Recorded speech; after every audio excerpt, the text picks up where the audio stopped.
দিল্লি নয়, পিন্ডি নয়, নয় অন্য কোন দেশ, সবার আগে বাংলাদেশ। প্রিয় ভাই বোনেরা, আমরা দেখেছি শহীদ রাষ্ট্রপতি জিয়াউর রহমানের সময় কিভাবে খাল খনন করা হয়েছিল সারা বাংলাদেশে, এবং সেই খাল খনন করার মাধ্যমে কৃষকদের সেচ সুবিধা সহ মানুষের পানির সমস্যার সমাধান হয়েছিল।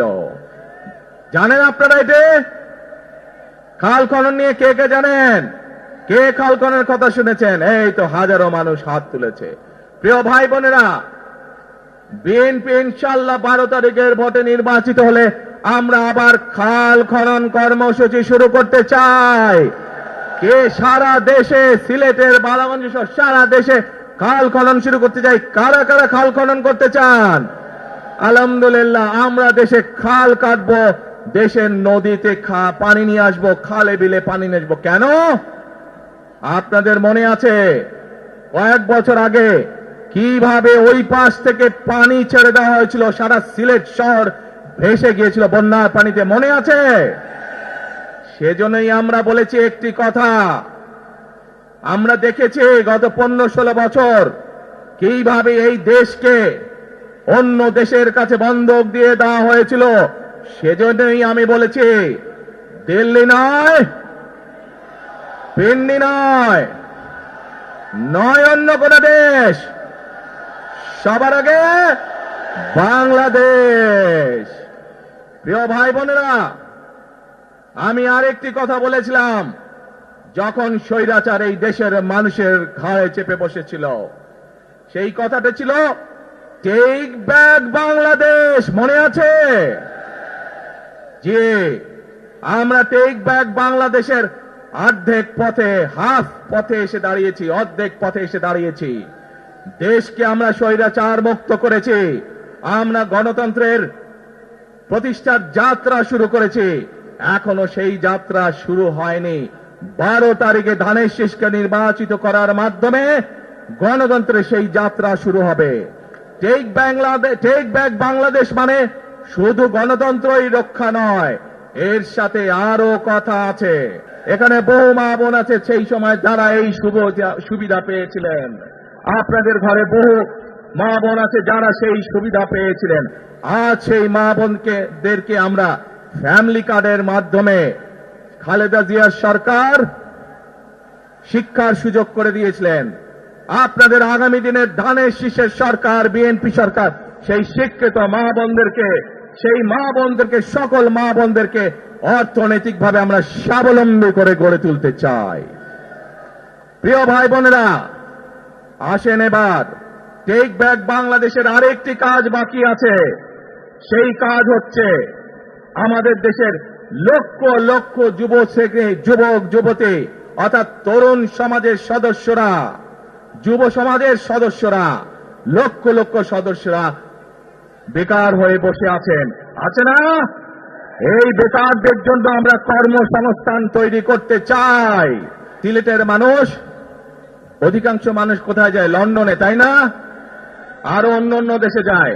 কিন্তু এই যে মানুষগুলো যাচ্ছে, এই মানুষগুলোকে আমরা বিভিন্নভাবে ট্রেনিং দিতে চাই। ট্রেনিং দিয়ে ভাষা শিক্ষার মাধ্যমে আমরা এই মানুষগুলোকে দক্ষ করে গড়ে তুলতে চাই। সিলেটের বহু মানুষ সাউদি আরব সহ মধ্যপ্রাচ্যেরও বিভিন্ন দেশে যায়। আমরা এই মানুষগুলোকে দক্ষ করে গড়ে তুলে কর্মসংস্থানের সুযোগ তৈরি করতে চাই। কিন্তু সেই সুযোগ তৈরি করা একমাত্র তখনই সম্ভব যখন আপনারা ধানের শীষকে জয়যুক্ত করতে পারবেন। কি পারবেন? যুব সমাজের কর্মসংস্থান তৈরি করতে চাই। আমার লক্ষ লক্ষ ভাই বোনেরা বেকার হয়ে বসে আছে, আমরা তাদেরকে বেকার রাখতে চাই না। আমরা তাদের জন্য কাজের সংস্থান সৃষ্টি করতে চাই, কারণ তারা যাতে স্বাবলম্বী হতে পারে।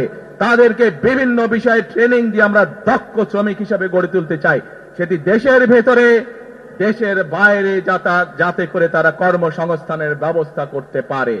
সরকার থেকে আমরা ইনশাআল্লাহ সেই ব্যবস্থা গ্রহণ করব যাতে সেই দক্ষ মানুষকে সারা পৃথিবীতে আমরা ছড়িয়ে ছিটিয়ে দিতে পারি, যাতে করে তারা স্বাবলম্বী হয়ে নিজের পায়ে দাঁড়াতে পারে। প্রিয় ভাই বোনেরা, আমরা বহু মানুষের জীবনের ত্যাগের বিনিময়ে আজকে এই গণতন্ত্রকে আমরা প্রতিষ্ঠিত করার পথে এগিয়ে যাচ্ছি।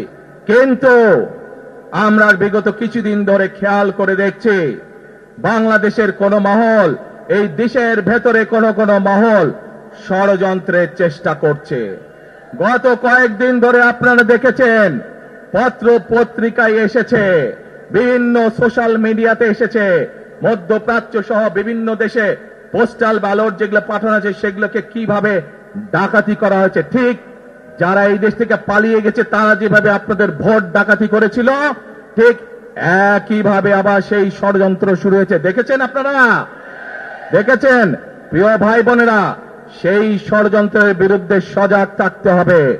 বিদেশে বসে তারা ষড়যন্ত্র করছে, একইভাবে আপনাদের আবার যে ইলিয়াস আলী, দিদার, জুনায়েদ সহ হাজারো মানুষের প্রাণের বিনিময়ে যে অধিকার আমরা অর্জন করেছি, 24-এর গণ আন্দোলনের, জনগণের আন্দোলনে এই সিলেট শহরে 13 জন আমাদের জীবন দান করেছে, 13টি প্রাণ ঝরে গিয়েছে আমাদের। প্রিয় ভাই বোনেরা, এই প্রাণগুলোর বিসর্জনের মাধ্যমে আমরা যেই অধিকার আদায়ের পথে নেমেছি, একটি কুচক্রী মহল এর এই ভিতরে ষড়যন্ত্র শুরু করে দিয়েছে। দেশের ভেতরেও তাদের ষড়যন্ত্র থেমে নেই। কিন্তু 2024 সালের 5ই আগস্ট এই বাংলাদেশের জনগণ প্রমাণ করে দিয়েছে যে বাংলাদেশের জনগণ ঐক্যবদ্ধ থাকলে, ঐক্যবদ্ধভাবে নেমে আসলে যে কোনো ষড়যন্ত্রকে বাংলাদেশের মানুষ প্রতিহত করতে পারে। পারবেন আপনারা প্রতিহত করতে? ইনশাআল্লাহ।